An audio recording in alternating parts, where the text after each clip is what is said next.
Bom dia, Tião Prado, bom dia para você que acompanha a Cerro Corá FM 91.5, também acompanha a TV Web e o portal Ponta Porã Informa. Vamos lá com as informações esportivas desta quarta-feira, dia 14 de abril de 2021.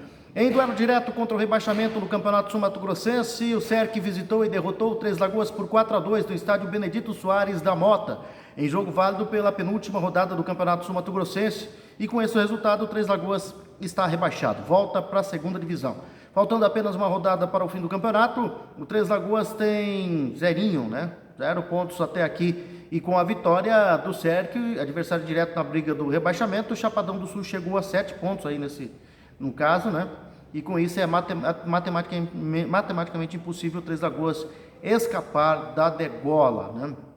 O Três Lagoas não conquistou nenhum pontinho até aqui, né? Pelo menos o Chapadão não caiu aí para a segunda divisão.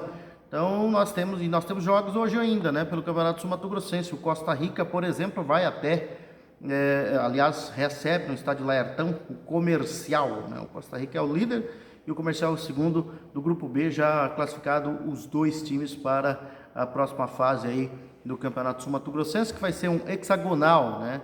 Todos contra todos, ida e volta, e aí o que somar o maior número de pontos estará classificado, né? Aliás, o que somar o maior número de pontos será o campeão, né? Estará classificado para a Copa do Brasil do ano que vem e também para a Série D. O campeão e o vice estarão classificados aí para a Série D, né, do Campeonato Brasileiro, né, a quarta divisão do Campeonato Brasileiro. Vamos lá então, seguindo aqui com os campeonatos. Ontem nós tivemos também, além do Campeonato Sul-Mato-Grossense, alguns outros jogos pelos campeonatos regionais aí.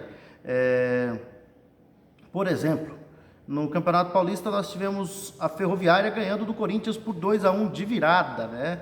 O Santo André e o São Bento acabaram empatando na rodada.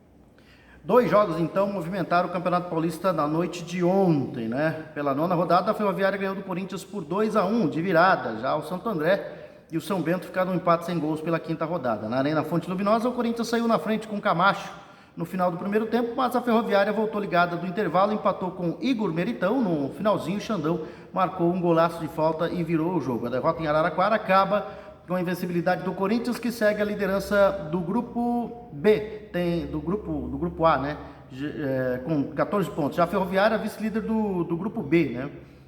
A Ferroviária, com a vitória ontem, continua aí na vice-liderança do seu grupo, que é o grupo B, né? Então, continua na briga aí por uma vaga na próxima fase, que é a fase de quartas de final do Campeonato Paulista, né? Então, bem a Ferroviária de Araraquara.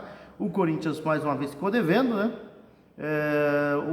A Ferroviária tem 10 pontos, encosta um pouco aí no líder São Paulo, além de aumentar a vantagem sobre a Ponte Preta e o São Bento. No Canindé, Santo André e São Bento fizeram uma partida equilibrada, de muita marcação e poucas chances de gol, e não é à toa que o placar ficou no 0-0, né? Então, além de Ferroviária 2, Corinthians 1, Santo André e São Bento empataram em 0-0.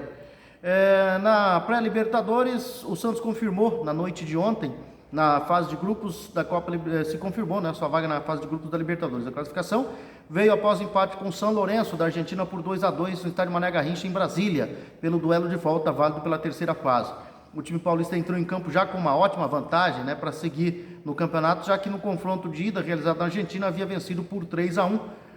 Logo, o que já era bom ficou ainda melhor em território brasileiro, né? Com a classificação, o Santos vai integrar o grupo C ao lado do Barcelona de Guayaquil, do Equador, Boca Juniors da Argentina e The Strongest da Bolívia.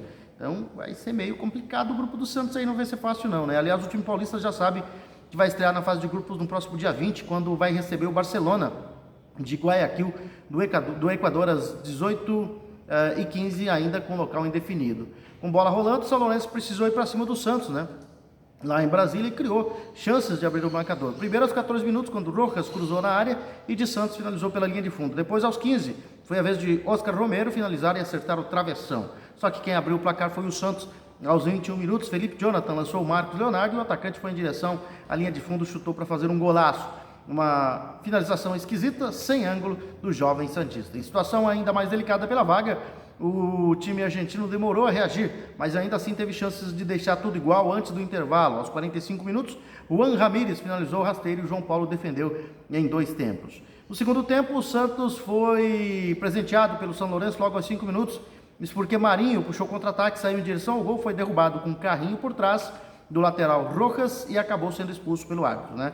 Em vantagem numérica, o time paulista não demorou e aos 11 minutos ampliou o placar. Soteldo partiu em velocidade e tocou para o Pará e finalizou colocado sem chances de defesa para o goleiro Devec. O São Lourenço não baixou a cabeça e aos 13 chegou a descontar com o Di Santo recebendo o cruzamento. Levou a melhor sobre o Luan Pérez e testou firme e forte para fazer, né? Para superar o goleiro João Paulo. Mesmo com um homem a menos, o time argentino melhorou em campo e dificultou a vida do Santos na capital federal. Tanto é que aos 32 minutos o São Lourenço empatou a partida quando Oscar Romero arriscou dar a entrada da área e acertou o canto do goleiro. Só que a empolgação parou nos 2-2.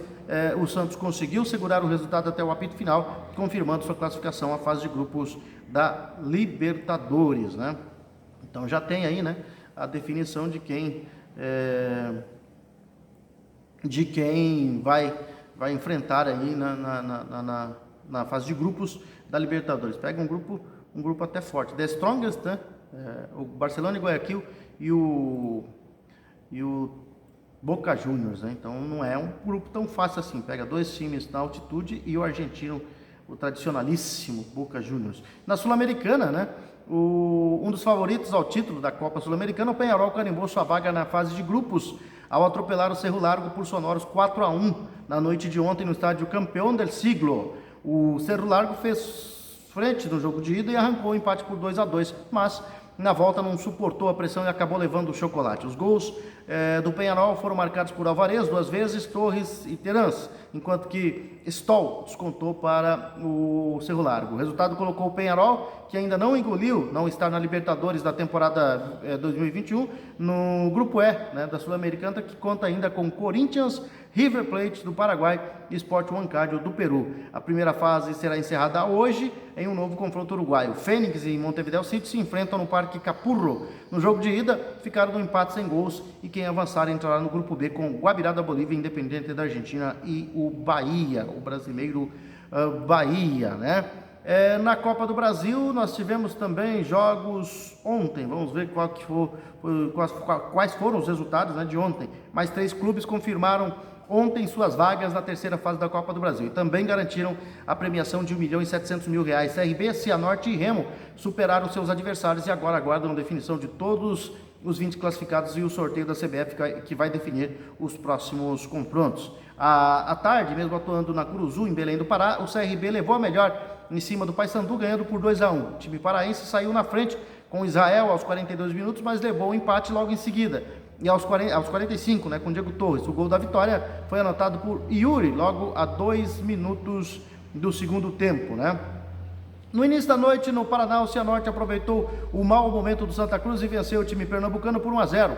O gol da vitória foi marcado por Maurício aos 20 minutos do segundo tempo. No estádio Rei Pelé, em Maceió, o CSA e o Remo empataram por 1-1 no tempo normal e definiram a vaga somente nos pênaltis. No primeiro tempo, o time alagoano saiu na frente com De La Torre, que balançou as redes 10 vezes nesta temporada. Mas o visitante empatou com Anderson Uchoa aos 28 minutos. Nos pênaltis, o Remo venceu por 6-5, quando Vitor Custa chutou a bola para fora a favor do CSA e acabou se classificando, né? A segunda fase ainda prevê 3 jogos nessa quarta-feira e mais 3 na quinta-feira, completando os 20 classificados. Depois eles vão se juntar aos 12 times já pré-qualificados, totalizando 32 participantes. Então os qualificados estão 7 que disputam a Libertadores, né? Flamengo, Atlético Mineiro, Internacional, São Paulo, Fluminense, Santos e Grêmio. E mais 4 campeões: Palmeiras da Libertadores, Ceará da Copa do Nordeste, Brasiliense da Copa Verde e Chapecoense da Série B. O Atlético